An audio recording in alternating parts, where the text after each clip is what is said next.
So does no one ever come to the classroom? Yeah. No?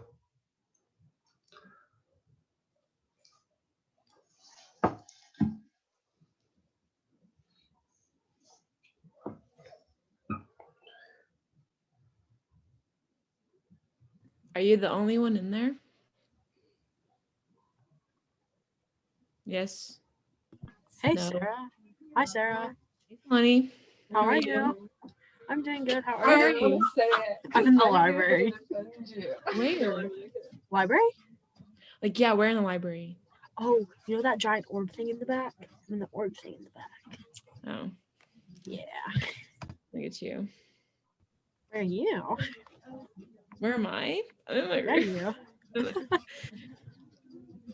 Yeah, my room was too dirty, so it was not an optimal place to put to my class. I can't hear for some reason.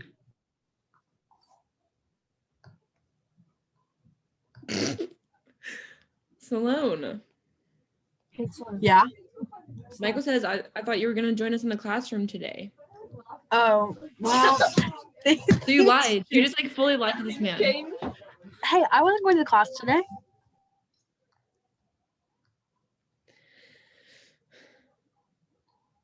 Hmm.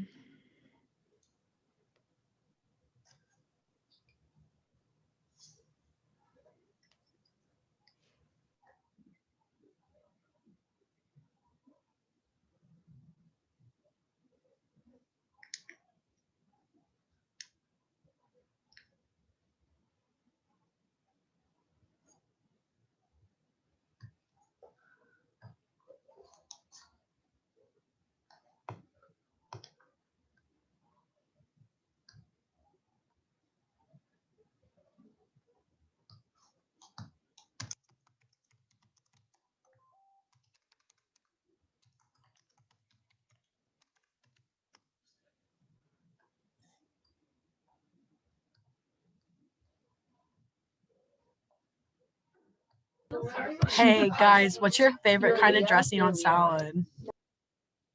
Ranch. That is so I random. like Caesar salad too, so it just depends. Blue cheese is absolutely disgusting. Nice. I don't put dressing on my salad. Actually, ranch is pretty good.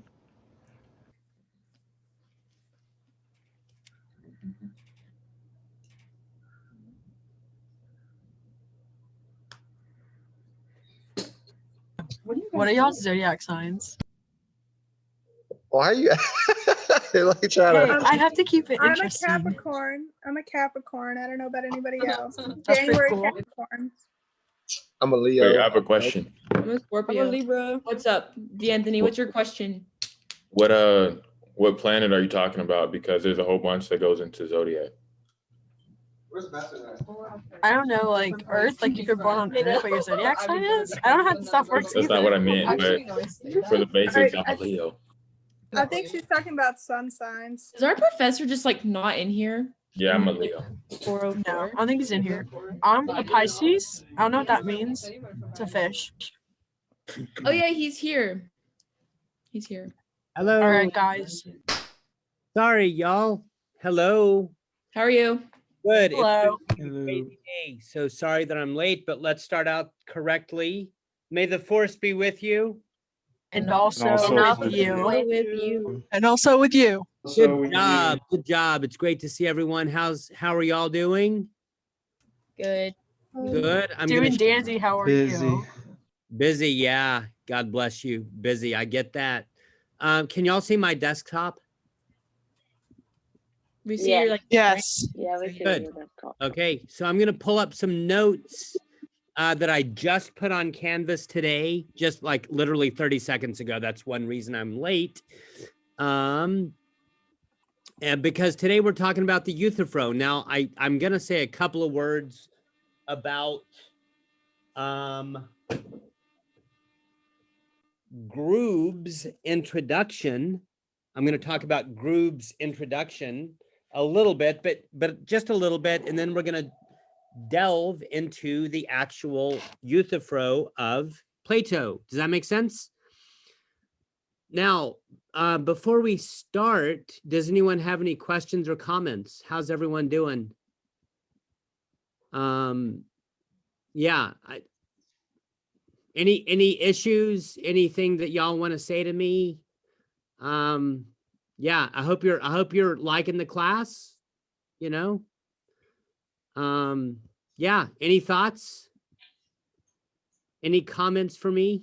It's good to see everyone. It's good to see you too, sir.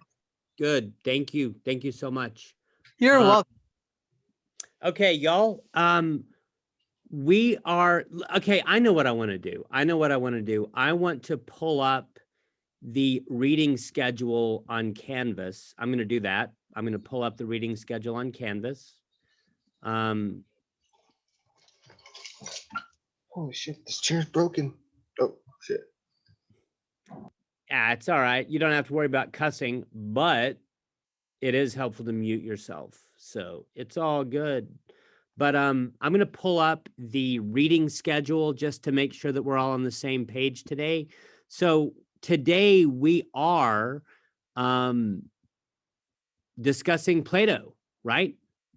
Plato's Euthyphro. Y'all, let me hear you say Euthyphro. Euthyphro. By the way, does everyone see that EU prefix at the beginning of the word Euthyphro?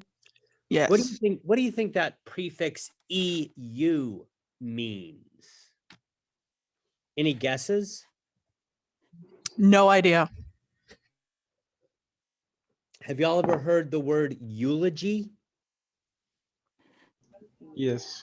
Yes. EULOGY. Maybe you've gone to like a funeral of your grandpa, something like that. Maybe he sadly passed away and there was a funeral and someone got up and gave a eulogy, right? By the way, what is the root word? And I'm going to write that in the chat if I can find it. There we go. What is the root word to the word eulogy? Do y'all see that in the chat? Eulogy. What's the root word? Logy? Yeah. Have we talked about that word? Yes. We have. Who can tell Very me? briefly. Yes, briefly still counts. Who can tell me something about that word? Didn't it have something to do with logos? It does. The Greek word there is logos or logos. I don't really care how you pronounce it. Maybe some of you are familiar with the Gospel of John in the New Testament.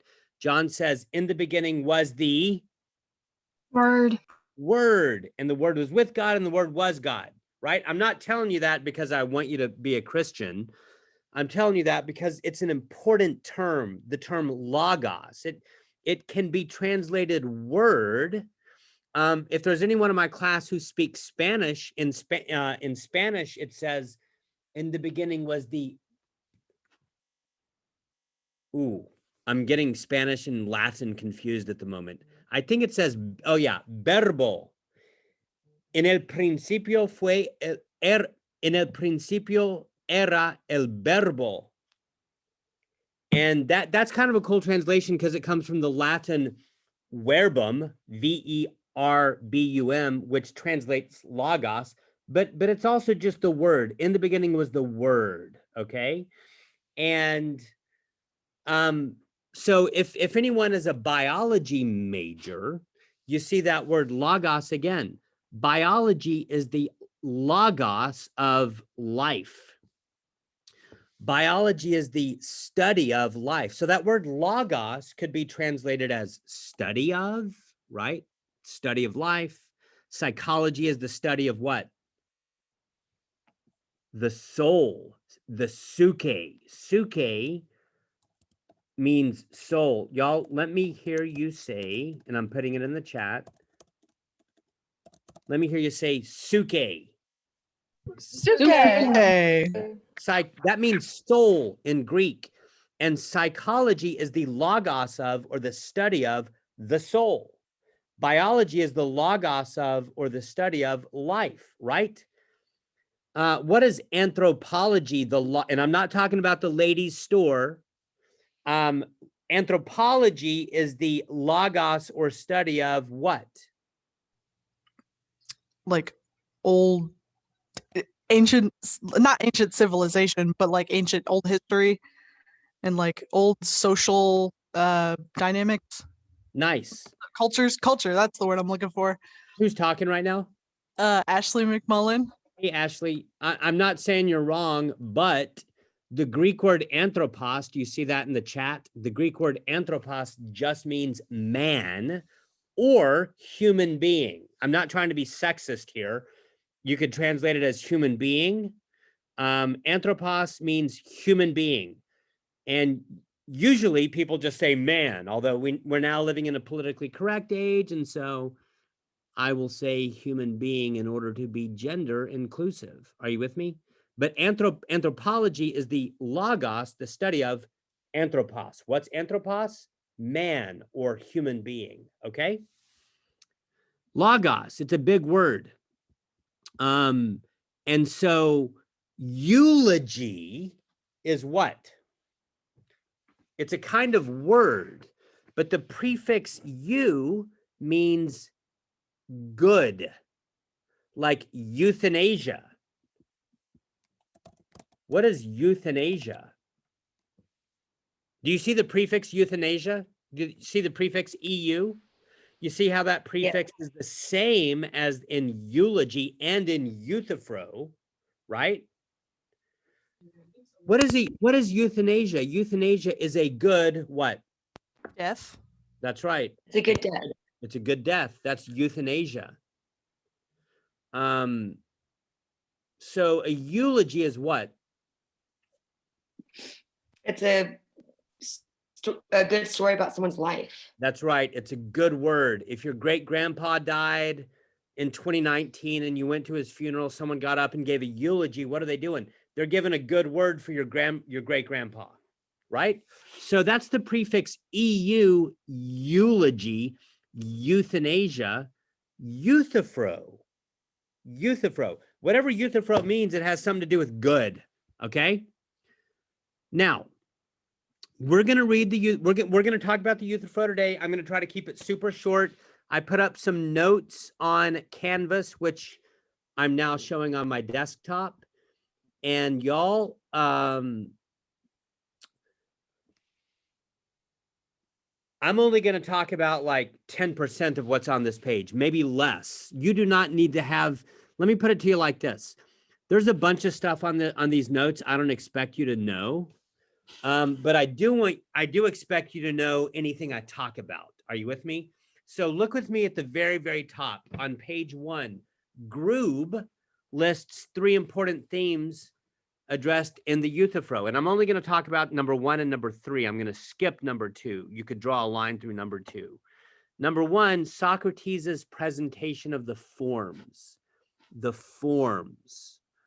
Y'all, let me hear you say forms. Forms. That's kind of a crazy idea. Let me ask you this. When you hear the word form, what do you think of? Structure.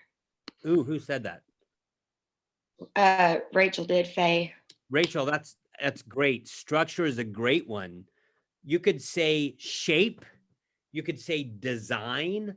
All that is what is relevant to what Plato means by the forms. Now, I want to say one thing real quick before I say anything else about the forms. Do y'all see that number 5D right there in the brackets? You see that 5D? Yes, sir. What is that? What is that?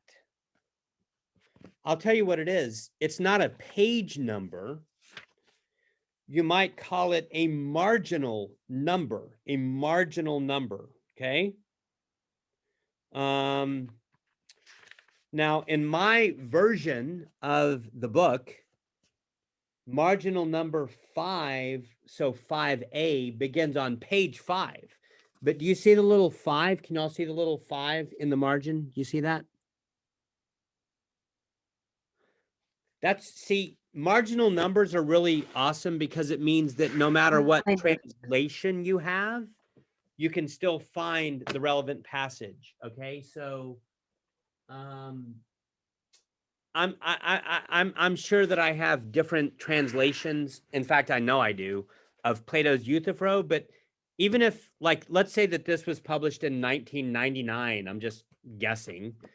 even if someone else has a copy of the Euthyphro that was translated in, say, 1850, it's still going to have those same marginal numbers. Okay, so that's what 5D is.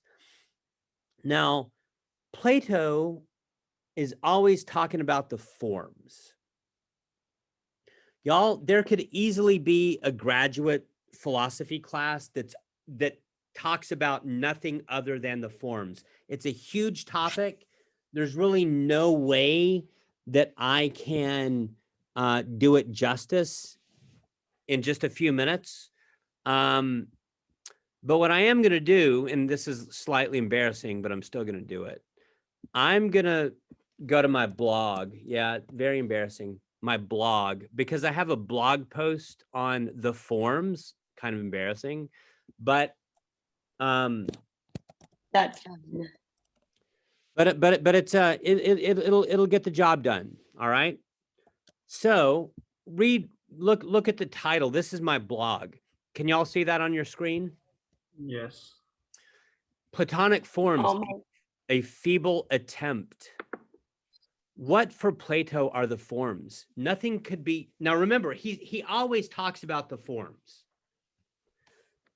And I want to say one thing actually before I start reading, and that is this. There's a different philosopher that we look at in this class named Aristotle. And what we're going to see when we get to Aristotle is that he also talks about form. Now notice, did I say the forms? No, I just said form. Aristotle also talks about form.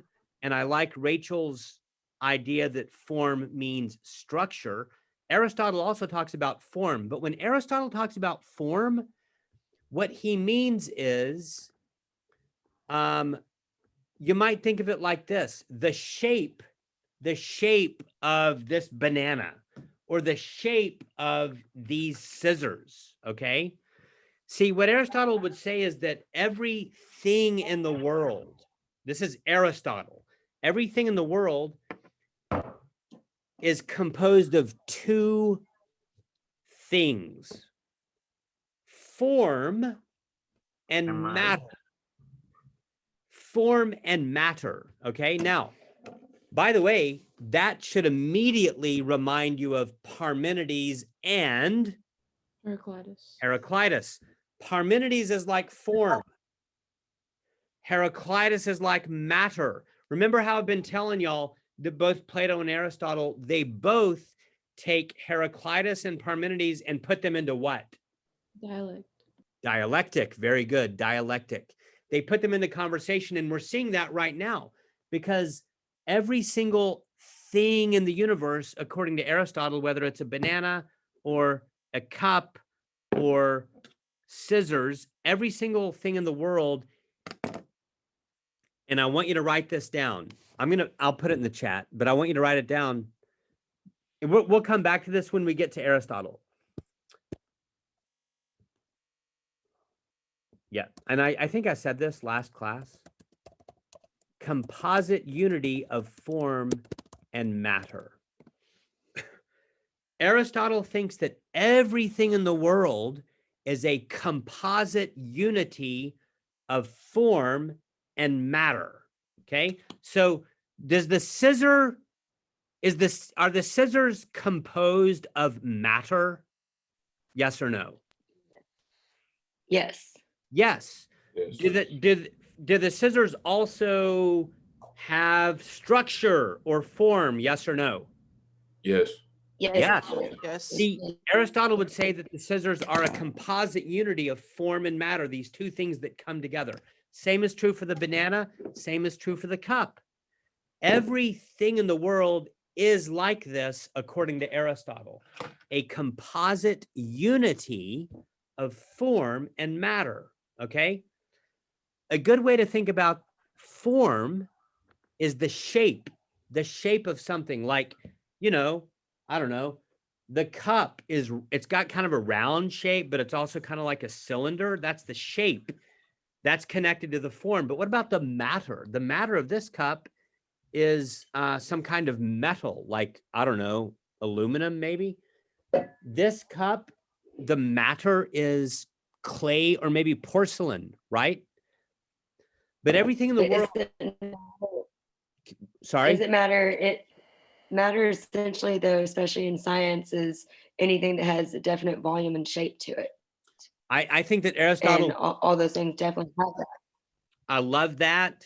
Aristotle would love what you just said, Rachel. And I'm glad that you didn't say anything about atoms right there, because that gets us into trouble. So we're not even going to talk about that right now. We're not going to talk Because about atoms are composed of quarks.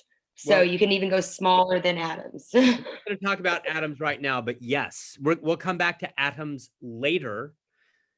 But you didn't say anything about atoms. You just said volume and shape. That's brilliant. Aristotle would love that. That's the matter. But the form, the roundness, it's sort of triangular.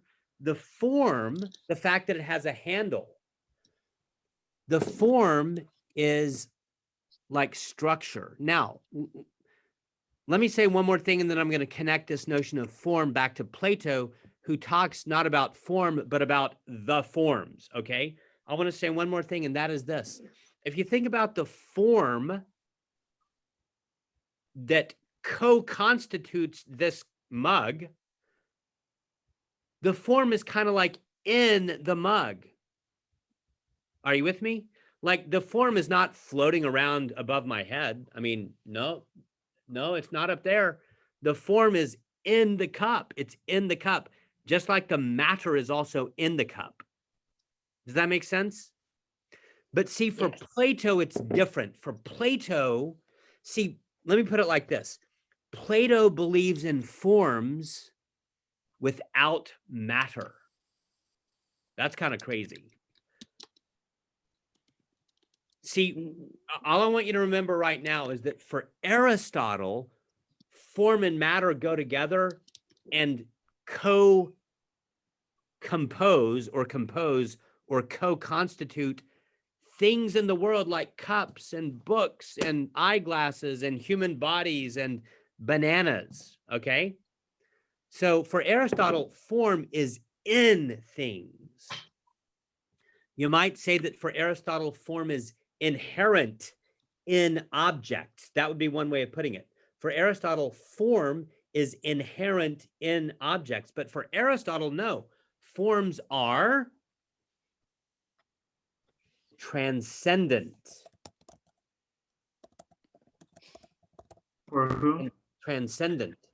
You might say that for Aristotle, forms are immanent. I hope I spelled that right.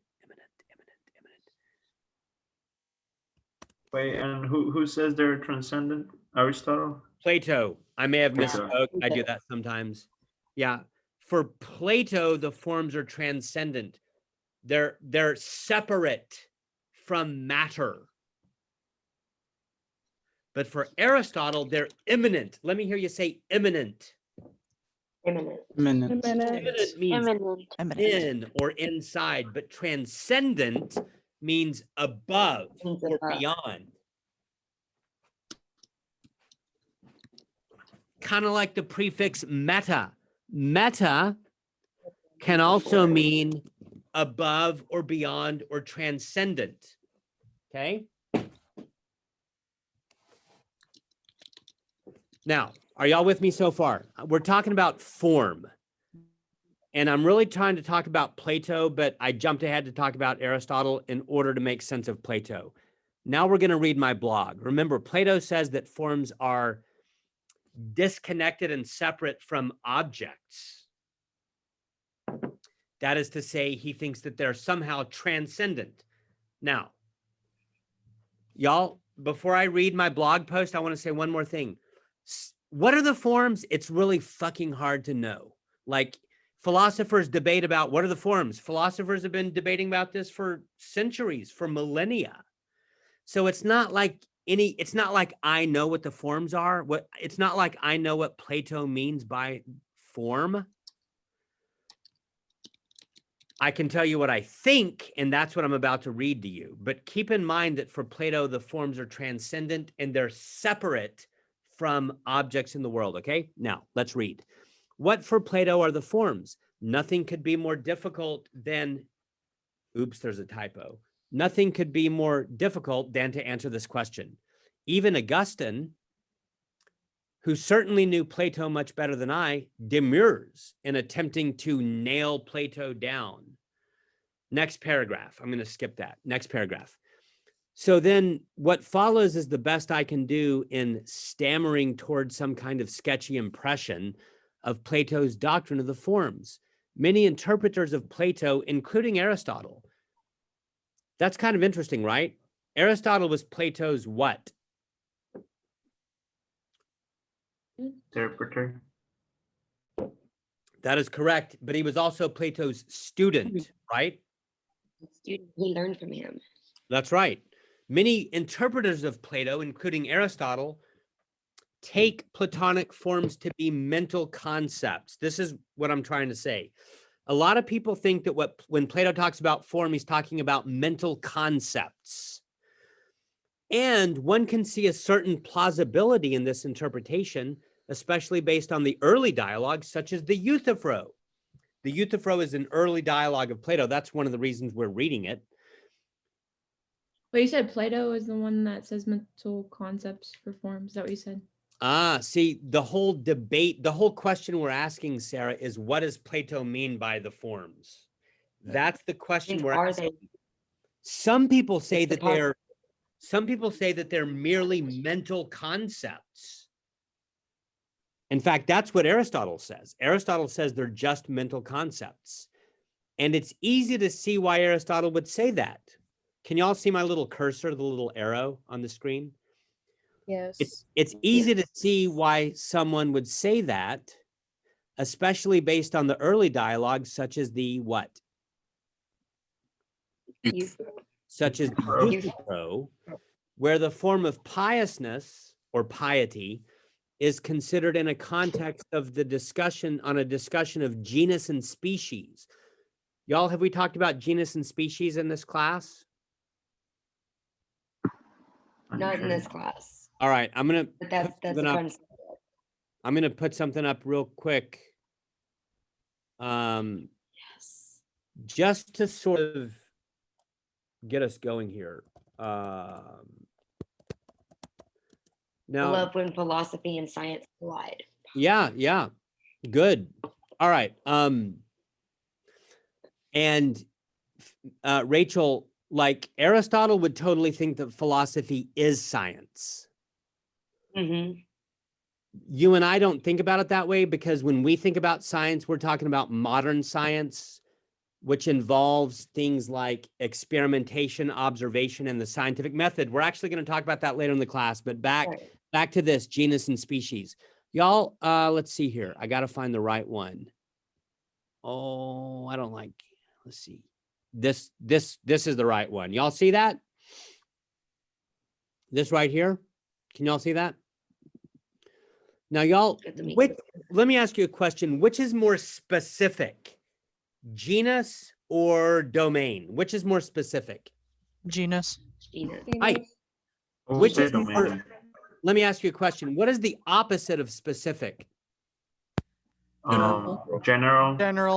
General. Which is more general, class or family? A class. Right. Class. Exactly right. Now, in the Euthyphro, Plato talks a little bit about genus and species. Here's what I'm trying to say to you right now. Genus and species are very closely related to mental concepts. So back to my blog. Many interpreters of Plato, including Aristotle, take Platonic forms to be mental concepts, and one can see a certain plausibility in this interpretation, especially based on the early dialogues, such as the Euthyphro, where the form of piousness or piety is considered in the context of a discussion of what? Genus and species. Genus and species. That's right. Now, so skip down. So is this the answer? For Plato, are the forms simply mental concepts? Y'all, I want to argue that the answer is no. Beginning in the middle dialogues, including the Republic, the Symposium, and the Phaedrus, the good See, one of Plato's forms that he talks about is the good. And sometimes it seems like it's the ultimate form. But for now, just know that the good is a form for Plato. Are you with me? Now, remember, for Aristotle, form is immanent in objects. It's inherent in the thing. But for Plato, that's not the case. He thinks that form is somehow separate from objects. I'm trying to argue that by form, he doesn't mean mental concepts simply. Because the good, look with me on the screen, the good seems to be a mysterious reality in which the soul, the human soul, participates. This is construed in diverse ways, but in each case, the good is transcendent and elusive. It's something for which the human mind strives, okay? Y'all, Can you explain the word characterized as a kind of yeah, you'll notice that I skipped over that word, Sergio, but yeah, it just means thing desired thing. That's the Latin word desideratum, but I don't expect y'all to know that. Y'all, I just wanted to say a few things about form because it's in the dialogue and Grube talks about it. Grube talks about it in his introduction. I'm on number 1 up here. What are the forms? It's hard to know. Some people think they're mental concepts. I don't think that. The reason I don't think that is because mental concepts are inherent in our minds, maybe even in our brains / bodies. But usually when I read Plato, I think that he's talking about something transcendent, maybe something like God. All right. I feel like he's talking like dimensions. I agree with that. And I think that it makes sense to sort of think about God in a different dimension. I like that, Sergio. Y'all? So I just had a question. So we're just like talking like the preceptors to the theory of form, which comes way later? No, why are Like you after saying this? theory of form comes way later? Because like when in this discussion, I don't believe Socrates or who are this? The discussion between let me look. Yeah, the discussion between Socrates and Euthyphro. The theory of forms didn't exist then when they discussed it. Jagger, I'm so glad you're bringing that up. Now, why do you say that? Why did I say it didn't exist then? Yeah. Well, I don't know why it didn't exist exactly. I just know I've read that they didn't have the thoughts. My question isn't why didn't it exist? My question is why are you saying it didn't exist? Just because they never like talked about the notion exactly. They always discussed around it. But they mentioned the word form. Yeah. And it's at 5D. It's at marginal number 5D, right? Mm-hmm. It's on my page 6. Yeah, and there's a footnote by it in the text, and you see the word form. So I don't think I would say that the notion or the concept or whatever you said didn't exist. Now, maybe it's undeveloped or something like that, but Plato. Yeah, that's what I meant. Socrates does talk about the forms in this work. Yeah, I just meant it was underdeveloped. Like they actually didn't come up with like the term theory of forms then. Well, they certainly came up with the term because it's in the text. Yeah, well, I meant the theory. Same well, thing. I mean, that's the question is like, what does Socrates mean by forms in the text? And it's hard to know. So yeah. Good stuff. Y'all, I want to keep moving because I would like to end the class at 5 today. And by the way, it'd be great if someone could give me a 10-minute warning. Who's my timekeeper? That's me. That's me. Yay, thanks. If you could text me or put it in the chat, and if I miss it, yell at me, okay? Yes, sir. Awesome. You guys are great. Okay, I said a little bit about genus and species right here, number 3. Yeah, so Rachel, that's kind of cool, right? I mean, even an ancient philosopher, Plato, who lived you know, 350, 350 years before Christ, even he overlaps with science and talks about genus and species. By the way, anyone know what year Socrates died? I think Peter Adamson talks about it. I have no idea. It's, 399. Like 399 or yeah. 399 BC. That's a great date just to remember, 399 BC. Okay, good. Look with me. Let's see here. Look with me at Roman numeral 1. I'm going to start going really fast right now. So remember, Plato's dialogues are kind of like a story. There's characters, there's dialogue. It's like a play on Broadway, right? It's not a scientific, systematic treatise like your high school geometry book, right? And so look with me at Roman numeral 1. Note how Socrates casts Miletus in a positive light. Like a wise farmer, he cares for the young most of all, zealous to protect them from any kind of danger or corruption. Y'all, does that sound like Socrates thinks that Miletus is a good guy or a bad guy? Miletus is bad. A good guy? No, it's not so great. It sounds Good. good, right? Good. Socrates, Sounds good. Socrates casts Miletus in a positive light. That sounds good. Like a wise farmer. That sounds good, right? So what's the point? Here's Socrates is a fascinating character, okay? He's not super judgmental. Socrates gives people the benefit of the doubt. He gives people the benefit of the doubt. He's a good listener and he's open-minded.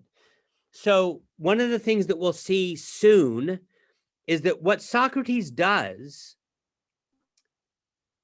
okay, let me put it like this. Socrates is not like most philosophers. Do y'all see all these books behind me? And I'm not saying that I'm like a philosopher, but you see all these books behind me?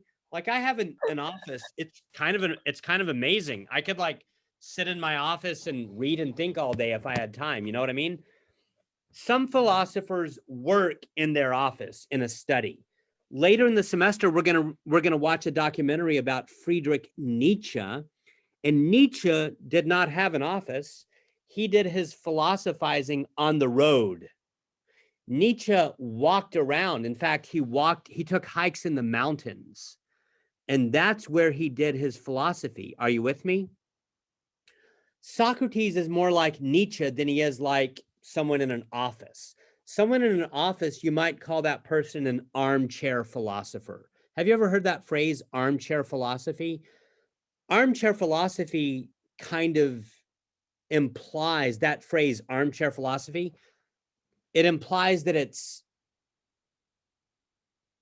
highfalutin.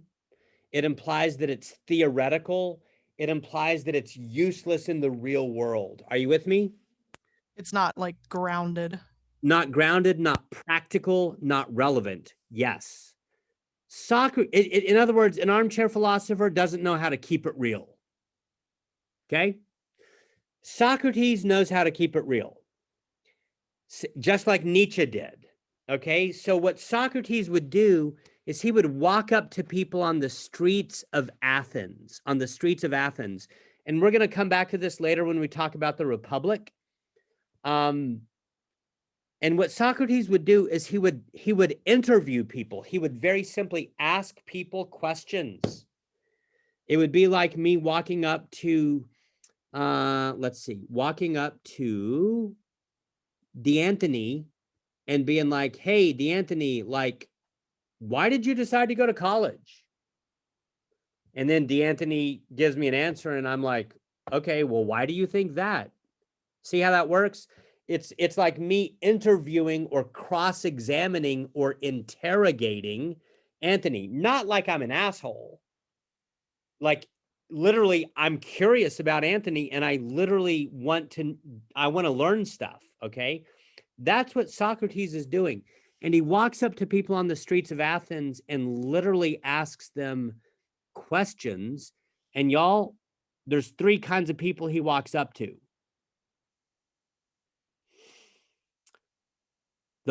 The politicians, the poets, and the craftsmen or the craftspeople. Politicians like the mayor, right? Or maybe a judge, something like that. Politicians, poets. In this class, whenever I talk about poets, I want you to think about Homer, okay? Now, we're probably going to watch a little video later about Homer and the Greek gods, but do y'all know who Homer is? Raise your hand if you know who Homer is. Homer wrote about Zeus and Athena and all those Greek gods like that. Are you with me? When you hear the word poet in this class, I want you to think about Homer, okay? And so who did Socrates walk up to on the street and interrogate? The politicians, the poets, and the craftspeople, the people who made stuff, like the shoemakers and the ironsmiths. Like if you've seen The Mandalorian, there's ironsmiths that are metalsmiths, right? That make swords. That's a craftsman, a craftsperson. These are the three kinds of people Socrates walked up to on the streets of Athens, and was like, hey, tell me about why you got out of bed today. Tell me about what you think is true. Tell me about what it means to make a sword, et cetera, et cetera, et cetera. He would walk up to these people and ask them questions. He wasn't being an asshole. He literally wanted to learn, okay? But he was very open-minded. And he gave people the benefit of the doubt. He wasn't skeptical of people. He did not prejudge people. And I think you see that here, because note how Socrates casts Meletus in a positive light. Meletus is the guy who's bringing accusations against him. Meletus is suing him, right? The whole context of this dialogue is a legal context. You need to write that down. That could be on a quiz. Legal context. What does that mean? That means that in the background, someone's getting sued. Someone's getting their ass dragged into court. Who's getting their ass dragged into court? Two people. Well, Socrates, and then Meletus is suing someone else. Am I right? Sorry, Euthyphro is suing someone else. Am I right? I think that's right. Euthyphro was the prosecutor, or he is. Yeah, Euthyphro is charging his father. Yes, that's exactly right. But see, the point right now is that there's a legal context here. They're literally, it's kind of like they're standing outside of the courtroom in Athens. All right. But so even though Miletus is suing Socrates, Socrates still gives him the benefit of the doubt. Socrates is still casting him in a positive light. That's what I'm trying to say.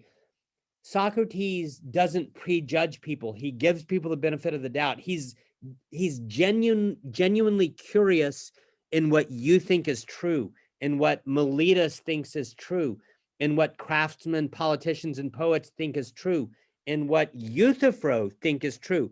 Y'all, that's the whole point of a dialogue or a dialectic. Socrates, he wants to learn what other people think so that he can take his own ideas, or maybe other people's ideas, and put them into dialectic with what Euthyphro thinks. Are you with me? It's called conversation. It's called dialogue.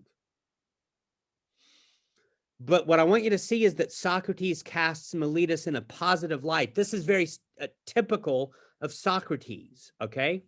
Now, I wanted to talk about that.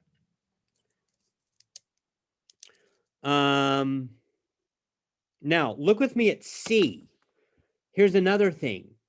What is Meletus's precise charge against Socrates? This is important. This is big. Creating new what? Gods. And not believing in the old what? Gods. Y'all, this is about the gods. Piety. Okay, but he was trying to influence the young to believe in different higher powers and different gods. Yeah, that's right. We're on Roman numeral 1C. Are you with me? It's talking about the gods. You got to understand that these dialogues, these Platonic dialogues, they're talking about the gods and God. That means we're talking about theology. What does the Greek word theos mean? God. That's right. God. They're talking about God. Literally, when we read the Apology, we're going to be reading about Socrates' trial. Later, he's going to be convicted. Actually, in the Apology, he's going to be convicted. Later, he's going to be executed. Why? Because everyone was like, you're an atheist, or you're undermining the gods of the city. You're undermining the traditional gods. Now, who are these traditional gods? Can anyone name one? Zeus. Zeus. That's Hera, right. Ares, Poseidon, etc. That's right. These are the Greek gods that come from Homer, and we'll talk more about them later. But isn't it interesting that it's almost like Socrates is being accused of being this radical atheist. Now they think he has some other gods, but the point is he's undermining the traditional gods of the city.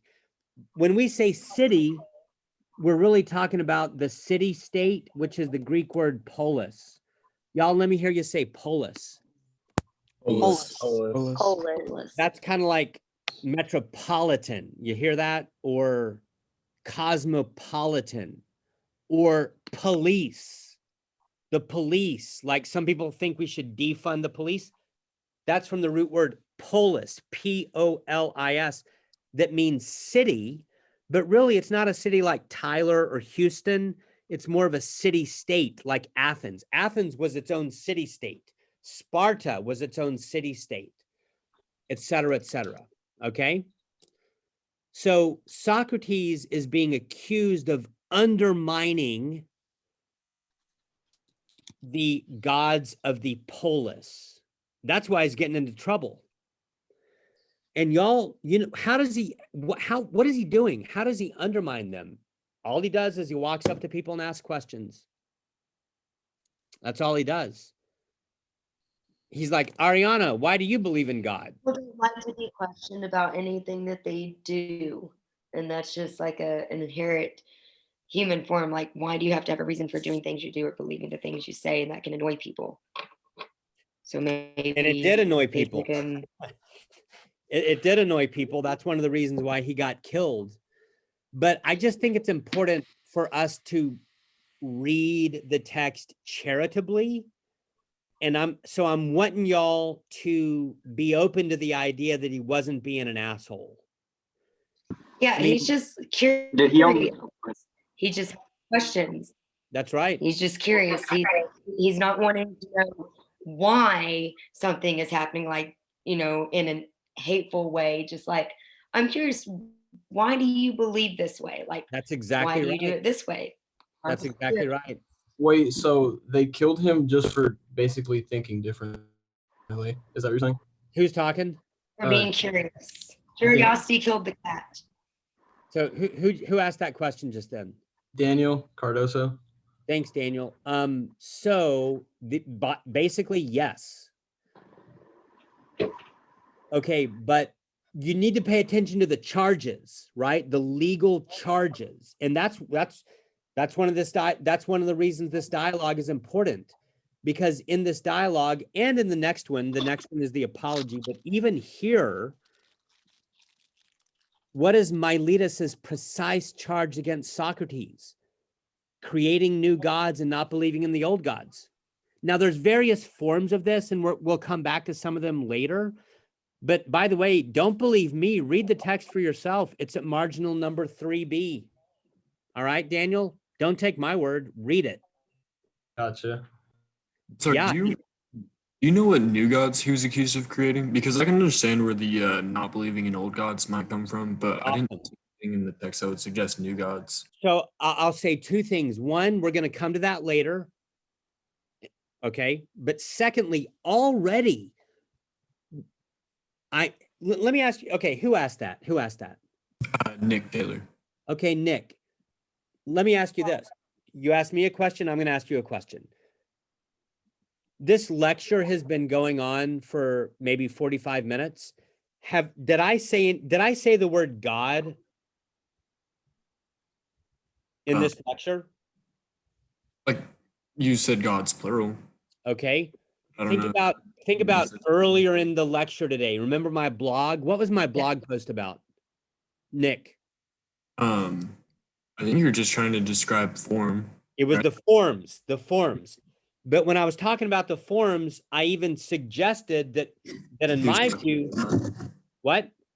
You suggested that he was talking about God, right? Like, Yeah, right. So you can answer your own question. What are these new gods? Well, some of them we're going to see later on, but already the forms. Plato's talking about, Socrates is talking about these weird things called forms. That would be an example of the kind of thing that they're like, holy shit, he's throwing Zeus under the bus. He's talking about forms. Like he's trying. I believe like he's trying to be even more, like less fictional about it and try to like keep it more like something that would actually make sense. It's not like there's Zeus up there telling people what to do, but there's like some rules. All right. Right. Okay. So now that Sergio said that, I'm going to just totally throw my notes away.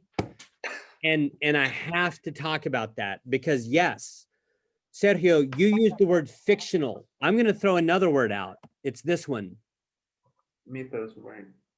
What is someone, I want, let's see here. I want D'Anthony. You see that word mythos?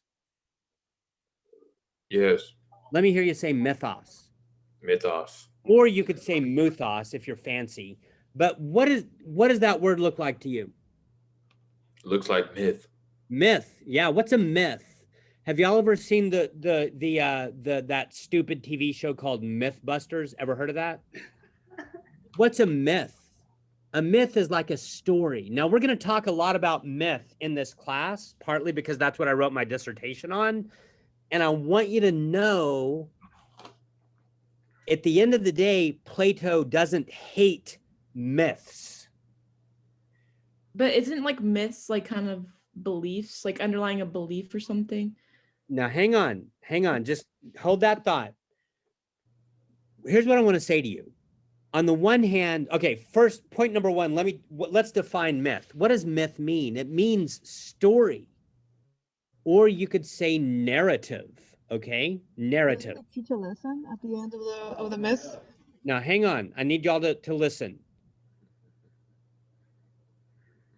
What is the root? Who can remind me? In the beginning was the Word. And what's the Greek word there?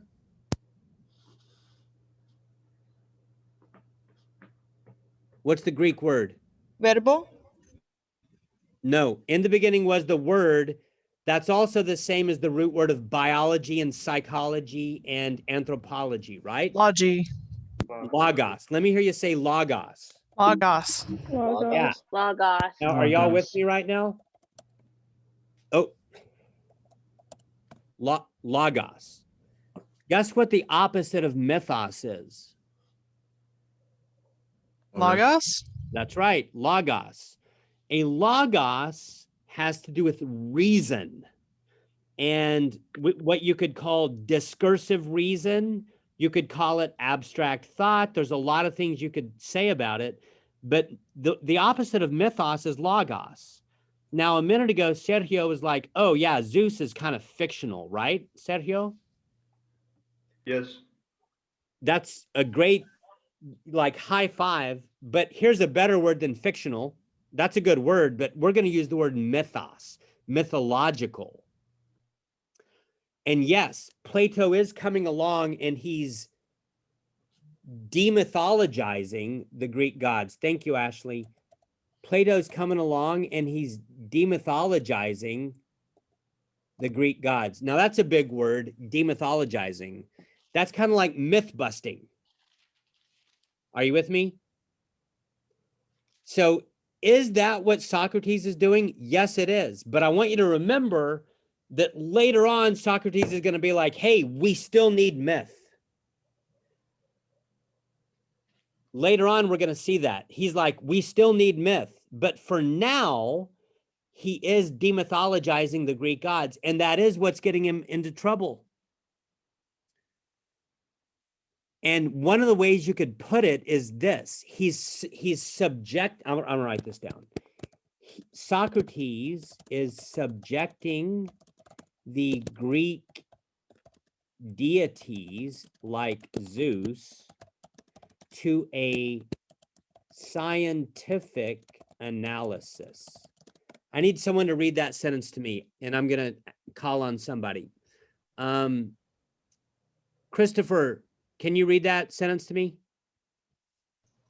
Yes. Which one? C. C? No, can you, sorry, it's in the chat. Oh, okay. Demythologizing. Keep going. Soc is subjecting the Greek deities like Zeus to a scientific analysis. Right. Who is Soc? Socrates. That's right, Socrates.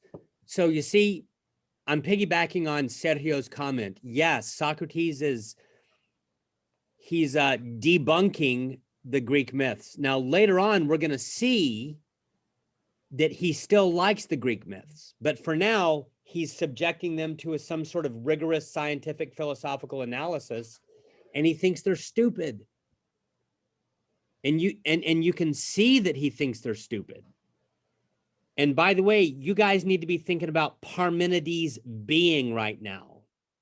Let me just ask you a question. Does Parmenides think that being has parts? No. No. Does Zeus have parts? Yes or no? Yes. Yes. Yeah, he has an arm, he has a nose, right?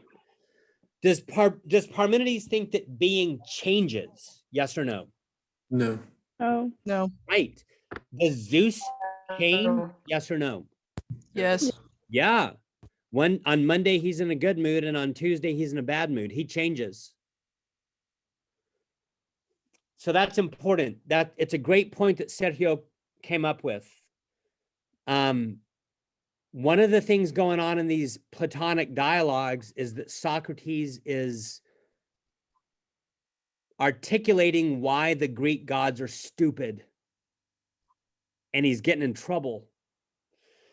And here's the other thing that he's doing. He's corrupting the youth. He's corrupting the youth. That's one of the charges that are brought against him, corrupting the youth. How does he corrupt the youth? Well, he walks up to him and asks him questions. And I want to say it like this. What you can see throughout all of these dialogues is that Socrates is radically undermining convention. He's undermining the status quo of the culture of society. All right. Now, I'm going to close this class because now things are starting to get interesting. I want to close this class by dropping a bomb. And I want to do it like this because I want you to start seeing some connections between what Socrates is doing and what Parmenides is doing, but then also how Christians and Jews and Muslims think about God. And so I want to do that like this. Did you guys know? Okay, look, in these dialogues, Plato is being accused of crimes, right? Now, did y'all know that in the first centuries of Christianity, Christians were accused of crimes? Anyone know what the two big crimes that Christians were accused of? Wasn't it like heresy or something like that? That's a good guess, but no, because the only people who care about heresy are other Christians. The people who were bringing the accusations against the Christians was the Roman Empire, the Caesars, Nero.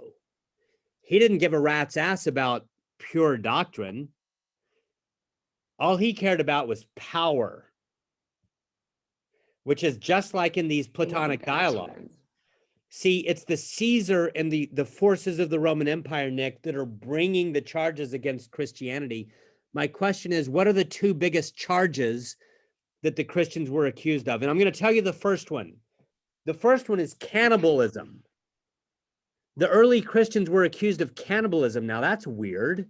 Why in the world would they be accused of cannibalism? Anyone want to guess? Sacrifices. Yep, but yes. Can anyone say more? Because if you eat that person, don't you absorb their power? Okay, that's good, Michael. Anyone else want to say something? The breaking of the bread that represents Jesus' body. That's right. Remember how Jesus said, "This is my body, which is given for you. Eat my body." That's kind of crazy.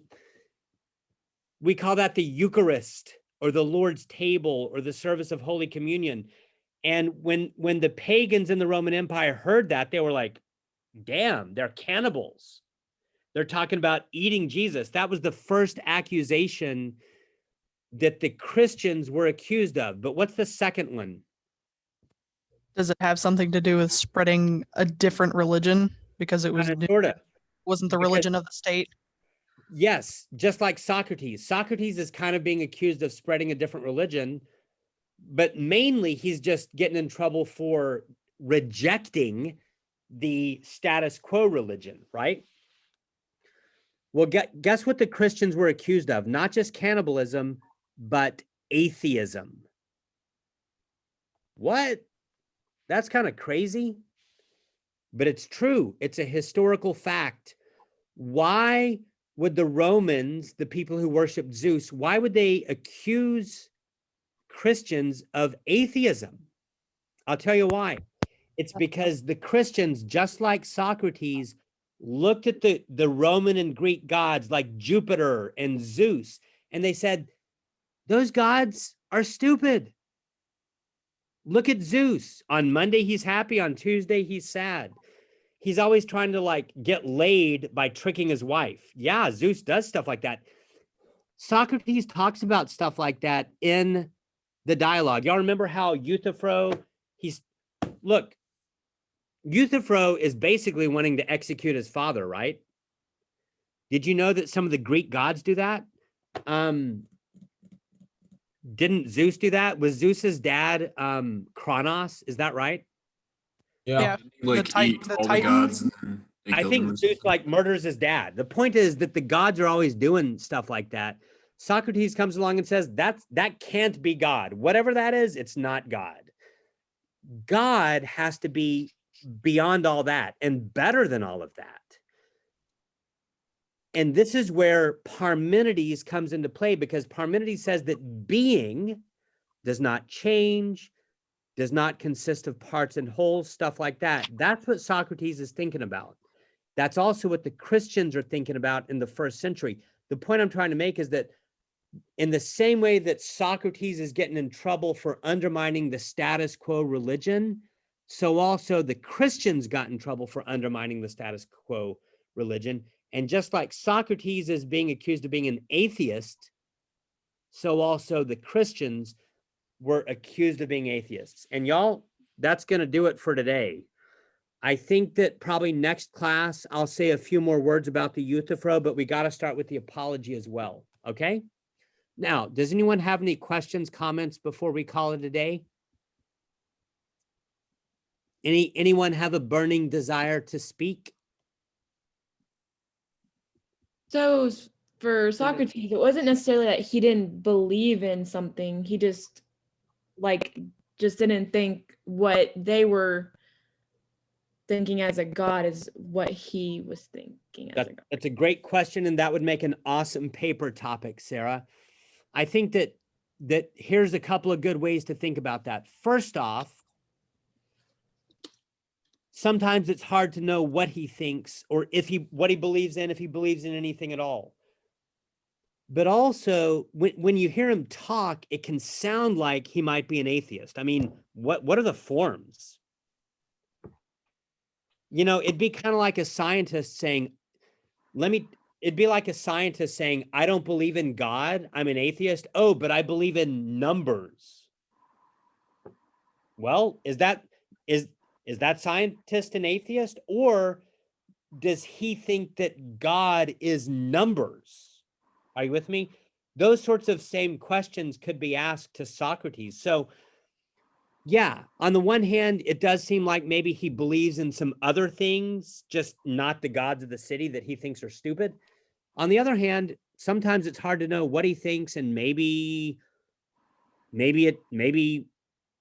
you might want to argue that he doesn't believe in God at all. All right. But I thought he's like trying to figure out like, or go with along with what Parmenides is saying about God is being, or like. Yes. Well, I'm suggesting that to you. That is what I'm suggesting, but I also, the main thing I'm trying to suggest is these negations. God is not spatially extended. God does not change. God does not consist of parts and wholes. God, I forget the other one. I forgot the other one. Anyway, that's what I'm really talking about. Yeah, like I feel like he doesn't believe in these gods, the mythological gods, because he's like, well, those gods are flawed, and God shouldn't be flawed because then he will be just like us. Listen, they're flawed morally. Zeus murders his dad and he cheats on his wife. Those are like moral shortcomings. Human characteristics. See, this would be a great paper topic as well. It's as if Socrates has two problems with the gods. Number one, they're immoral, and I'm not going to worship a god who's immoral. That's one point. But another point is that they have bodies, and that they're spatially extended, and that they change, okay? So those are like two sets of objections that Socrates has against the Greek gods. Hey, y'all, keep it up. Keep reading. If you haven't read the Euthyphro, I want to encourage you to read it, take a whack at it, but also start with the Apology, because we'll get to the Apology on Wednesday, okay? May the force be with you. And also with you. Also with you. So with you. Peace. I'll see you on Wednesday. Thank you.